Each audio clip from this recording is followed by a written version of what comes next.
प्रथम सेमेस्टर का द्वितीय प्रश्न पत्र कल होना है। सामान्यतः पूर्व के वीडियो में भी मैंने आप लोगों को बताया था कि यदि प्रश्न पत्र में ऐसी कुछ समस्याएं आ जाएं कि जिन प्रश्नों का उत्तर आपके पास ना हो, उन प्रश्नों के उत्तर आप किस तरीके से लिखेंगे। तो प्रश्न किस तरीके से हो सकते हैं द्वितीय प्रश्न पत्र में, उनके बारे में मैं आपसे वार्ता करूंगा और साथ ही उनके उत्तर किस तरीके से आप दे सकें जिससे कि आप अधिकतम अंक प्राप्त कर सकें। जैसे प्रश्न हो सकता है कि भारत में सर्व शिक्षा अभियान की सफलता, तो सबसे पहले आप इसको पार्ट्स में करिए। भारत तो भारत ही है, सर्व शिक्षा अभियान, तो सर्व शिक्षा अभियान के बारे में सभी लोग जानते हैं सर्व शिक्षा अभियान क्या था और उसकी सफलता पर प्रकाश डालने के लिए कहा है। तो वो सफल हुआ या असफल हुआ ये हमें सभी को मालूम है। तो सर्व शिक्षा अभियान मतलब सर्व मतलब सभी के लिए शिक्षा मिले और इसको एक अभियान का रूप दिया गया। तो भारत में जो सर्व शिक्षा अभियान चलाया गया वो सफल हुआ या नहीं हुआ, इसके बारे में आपको अपने विचार लिखने हैं। जरूरी नहीं है कि जो किताबों में लिखा हो आप वही लिखें। अब जो सर्व शिक्षा अभियान चला उसमें अगर हम देखें तो जो सर्व शिक्षा अभियान था वह ग्रामीण स्तर पर रहा। वह कहाँ तक सफलता प्राप्त हुई उसको, क्योंकि बहुत सी ऐसी स्थितियां हैं कि जहां पर सर्व शिक्षा अभियान सफल नहीं भी हुआ है। और सर्व शिक्षा अभियान की सफलता के लिए मिड डे मील को जोड़ा गया। तो अगर एक प्रश्न यह भी आपके साथ हो सकता है कि मिड डे मील के गुण व दोष लिखिए, तो मिड डे मील के गुण और दोषों के बारे में आपको लिखना होगा। मिड डे मील में एक निश्चित बजट सरकार द्वारा विद्यालय को प्राप्त होता है। विद्यालय उसी बजट में भोजन की व्यवस्था, दोपहर के भोजन की, मध्याह्न भोजन जिसको कहते हैं, मध्याह्न भोजन के बारे में भी चर्चा हो सकती है। मध्याह्न भोजन के लिए एक निश्चित अमाउंट होता है और ऐसी महंगाई की स्थिति में क्या जरूरी है कि उस कीमत में क्या बेहतर भोजन दिया जा सकता है, और यदि नहीं दिया जा सकता है तो निश्चित रूप से यह दोषयुक्त है। तो मिड डे मील के गुण और दोष के बारे में पूछा जा सकता है।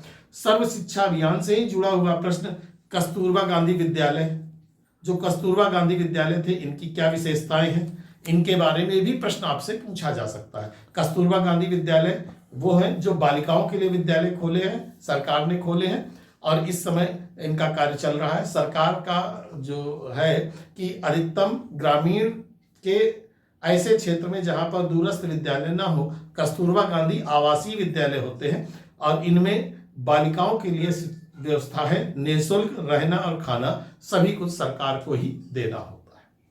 तो ये कस्तूरबा गांधी विद्यालय है, इसके बारे में भी आप थोड़ा सा अध्ययन करेंगे।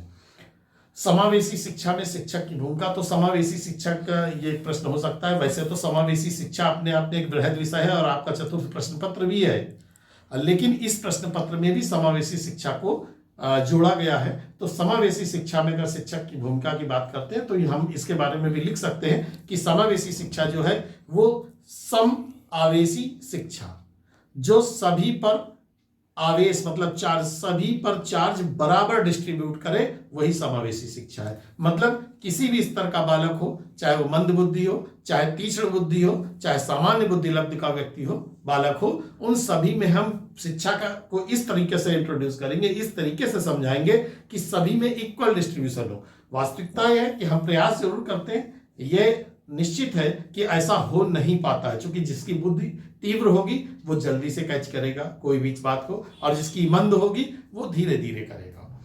तो ये भी एक प्रश्न हो सकता है। अब समावेशी शिक्षा के साथ साथ एक प्रश्न इस तरीके का भी बन सकता है कि अधिक संख्या में छात्रों वाली कक्षाओं में कौन कौन सी समस्या आती है। अब अधिक संख्या अगर कक्षा में होगी तो निश्चित रूप से समस्याएं आएंगी। शिक्षक का ध्यान सभी बालकों पर इक्वल डिस्ट्रीब्यूशन नहीं हो सकता। कक्षा में संख्या ज्यादा है तो सभी बालकों पर शिक्षक का ध्यान नहीं जाएगा, सभी पर इक्वल जो भी चीज हम बताना चाहते हैं वो नहीं बता पाएंगे। कुछ बच्चे कमजोर रह जाते हैं, जो पीछे रहते हैं वो कमजोरी रह जाते हैं, जो आगे हैं वो थोड़ा सा उनके अपेक्षा एडवांस हो जाते हैं। तो इसके बारे में भी प्रश्न आपसे पूछा जा सकता है। इसके अलावा एक प्रश्न ये भी हो सकता है यूनेस्को और अंतर्राष्ट्रीय सद्भावना पर टिप्पणी। तो अगर इस प्रश्न में आपको कुछ ना आता हो तो आप यूनेस्को के बारे में लिखेंगे और अंतर्राष्ट्रीय सद्भावना दोनों की अलग अलग व्याख्या कर देंगे, आपका काम हो जाएगा। इसके बाद एक प्रश्न हो सकता है शिक्षा आयोग, भिन्न भिन्न शिक्षा आयोग हमारे यहाँ रहे तो शिक्षा आयोग में जो 1964 से 66 वाला शिक्षा आयोग है, इसमें शैक्षिक अवसरों की समानता के लिए क्या सुझाव दिए गए? तो निश्चित रूप से शैक्षिक अवसरों की समानता के लिए जो सुझाव दिए जाएंगे, कोई भी कमीशन आया हो, जितने भी, चाहे कोठारी हो चाहे मुदालियर हो, जितने भी कमीशन है, किसी के भी बारे में बात करेंगे तो शैक्षिक अवसरों की समानता के लिए एक ही बात होती है कि बालक बालिकाओं को समान शिक्षा दी जाए। किसी भी स्तर के छात्र हो, गरीब हो, निर्धन है, बेसहारा है, अमीर है, सबको एक लेवल पे शिक्षा दी जाए। तो इसके बारे में हम लोग भी पढ़ेंगे।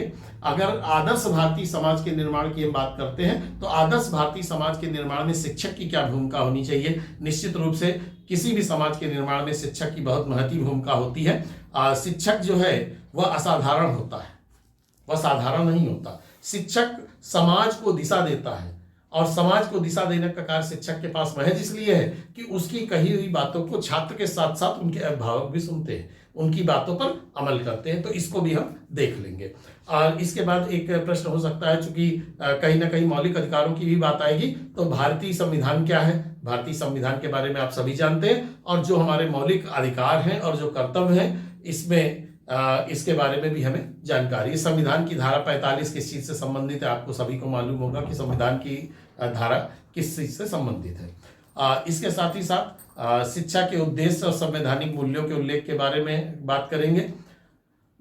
एक प्रश्न और हो सकता है आपके साथ, लोकतंत्र और अनुशासन के बीच में क्या रिलेशन है? लोकतंत्र भी आप जानते हैं, लोकतंत्र क्या है? जो हमारे देश की व्यवस्थाएं हैं वो लोकतांत्रिक व्यवस्था में के अंतर्गत हम लोग रह रहे हैं, राजशाही नहीं हमारे यहाँ। और अनुशासन क्या है? अनुशासन की परिभाषा आप सभी को मालूम है।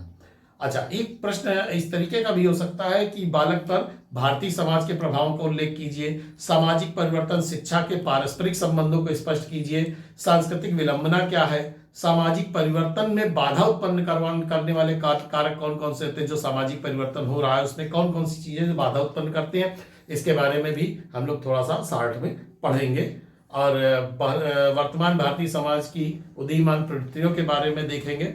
बालक पर भारतीय समाज के प्रभावों का उल्लेख करेंगे। इस तरीके से प्रश्न जो है आपके कल के प्रश्न पत्र में हो सकते हैं। इन सभी प्रश्नों को आप अच्छे से पढ़ें और पढ़ने के बाद तैयारी कर लें। बस एक चीज मैं बार बार कहूंगा, पुनः कहूंगा कि यदि कोई प्रश्न नहीं आता है तो उस प्रश्न को डिवाइड कर दें, छोटे छोटे टुकड़ों में बांट दें और हर शब्द की व्याख्या कर दें। प्रश्न आपका अपने आप स्वतः पूर्ण हो जाएगा। इस प्रश्न पत्र में इतना ही।